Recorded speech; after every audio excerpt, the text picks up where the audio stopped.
ભરૂચ શહેરની શ્રવણ ચોકડીથી ગેલ કમલોની સુધીના મુખ્ય રસ્તા ઉપર છેલ્લા ઘણા સમયથી મંદ ગતિએ ચાલતી કામગીરીને લઈને ગઈકાલે વરસાદ પડતા સમગ્ર રસ્તો કાદવ કીચડથી ભરાઈ જતા વાહન ચાલકો સહિત લોકોને ચાલવામાં પણ મુશ્કેલી ઊભી થતા આ મામલે દોડી આવેલા તાલુકા પંચાયત, જિલ્લા પંચાયત અને ગ્રામ પંચાયતના સભ્યોનો લોકોએ ઉઘાડો લીધો હતો।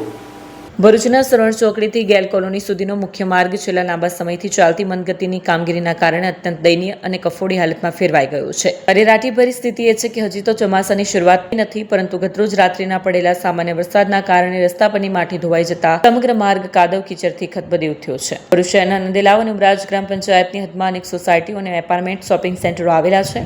જો કે આ માર્ગ પર ગટર લાઇન અને માર્ગ સહિતની કામગીરી ચાલી રહી છે, જેના કારણે તે વિસ્તારમાં મોટી સંખ્યામાં ખોદકામની કામગીરી કરાઈ રહી છે, પરંતુ કોન્ટ્રાક્ટર દ્વારા મંદગતિએ ચાલતી કામગીરીના કારણે ગતરોજ પડેલા વરસાદના કારણે સ્થાનિકોને ભારે હાલાકી વેઠવાનો વારો આવ્યો છે। આ અંગે સ્થાનિક રહીશ પરીક્ષિત મિસ્ત્રીના જણાવ્યા અનુસાર છેલ્લા 1.5 થી 2 વર્ષથી આ રસ્તાની મંજૂરી માટે રજૂઆતો કરવામાં આવી રહી છે। રસ્તાને પાણીની લાઈન નાખવાની કામગીરી શરૂ તો કરવામાં આવી, પરંતુ છેલ્લા 2 મહિનાથી વહીવટીતંત્રની ઘોર બેદરકારી અને મંદગતિને કારણે કામ અધૂરું લટકી રહ્યું છે। કાદવ અને સ્લીપરી રોડના કારણે દરરોજ અનેક વાહન ચાલકો, ખાસ કરીને મહિલાઓ અને ટુ વ્હીલર ચાલકો સ્લીપ થઈને નીચે પટકાઈ રહ્યા છે। વધુમાં પ્રતિબંધ હોવા છતાં માર્ગ પરથી બિલ્ડરોની ભારે ગાડીઓ બેરોકટોક પસાર થઈ રહી છે, જેના કારણે રસ્તો વધુ નિષ્ફળ બન્યો છે।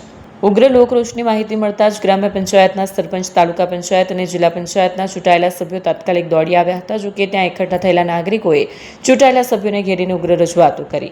સ્થાનિક રહીશો પોતે સરકારી કચેરીઓના ધક્કા ખાઈને થાક્યા છે। જો વહીવટીતંત્ર અને સ્થાનિક નેતાઓ દ્વારા આ માર્ગનું કામ તાકીદે પૂરું કરવામાં નહીં આવે તો આંદોલનની ચીમકી ઉચ્ચારી છે। હવે જોવાનું એ રહે છે કે સ્થાનિકોના આક્રોશ અને ચીમકી બાદ ઘોર નિંદ્રામાં સૂતેલું વહીવટીતંત્ર જાગશે ખરું કે કેમ।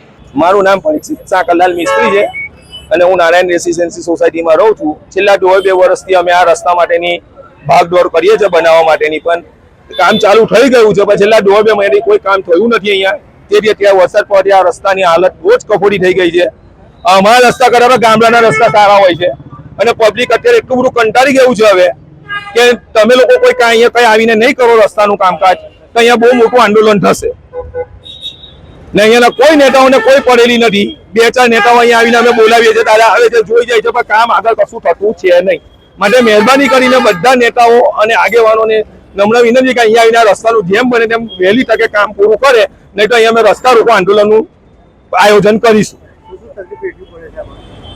શું તકલીફ એટલી પડે છે?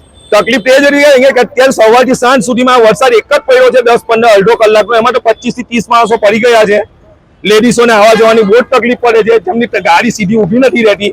તમે રસ્તાનો વિડીયો જોઈ લો અત્યારે હાલત કેવી છે, પાછળનો રસ્તો જે જોઈ લો કેવી હાલત છે।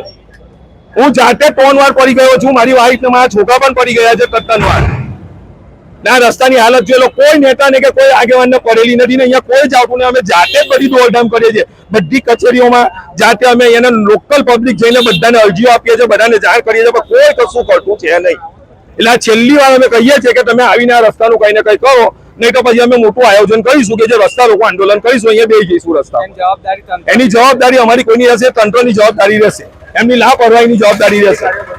ને મોટી ગાડીઓનું બંધ કરવું, જાહેરનામું પડી ગયું છે તો અહીંયાથી મોટી ગાડીઓ જાય છે બિલ્ડરોની।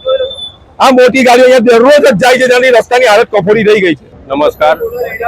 ગત રોજ રાત્રે વરસાદનું જે ઝાપટું આવ્યું તેના કારણે શ્રવણ ચોકડીથી ગેલ રસ્તાનો જે માર્ગ છે ત્યાં ધૂળ માટીના લીધે રબડી જેવી હાલત ઊભી થઈ છે, પરંતુ તંત્રને સાથે રાખીને અત્યારે રોડનું નિરાકરણ તેમજ એની સાથે સાથે અવર જવર માટેનું અહીંયા કામ ચાલુ થઈ ગયેલું છે અને ટૂંક સમયની અંદર અહીંયા જીએસબી પણ બસાઈ જશે અને વ્યવસ્થિત એટલે રોલિંગ કરવામાં આવશે।